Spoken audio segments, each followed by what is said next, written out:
The Necrofuild Gauntlet, or just simply called the Gauntlet, is a new wonder weapon that you need to unlock to continue through the main Easter egg in Ashes of the Damned in Black Ops 7 Zombies. I'm going to go through every step on how you can unlock this in every single game that you play.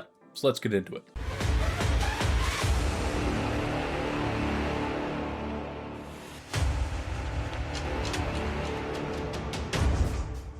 To even start thinking about getting the Gauntlet, you need to make your way back to Janus Towers at round 9, where you're going to see a Uber Klaus spawn in as soon as you go to this location again. Now, he may end up spawning on other rounds for other people, but it has been consistently for round 9 for me. If it has been an earlier or later round for you, let me know down in the comments so others can see it and know when they can probably expect to find and fight Uber Klaus, because as soon as you defeat Uber Klaus, he is going to drop an item that you need to pick up that allows you to continue forward in this Wonder Weapon Easter egg. That item is going to be the stabilizer chip. It is going to be a gold item that you should see on the body as soon as you kill Uber Klaus. Once you have this chip in your inventory, make your way to Ashwood, and more specifically the Ashwood Sheriff Office, where you're going to find a regular Klaus inside of the jail cell, and you're going to need to interact with the small screen to insert the chip that you just got from the Uber Klaus. This is going to start an update process for the Klaus that's tied up in the chair. And when you see the little screen say update requires restart, you need to go and get at a minimum 3 stun grenades. Once you throw all 3 stun grenades inside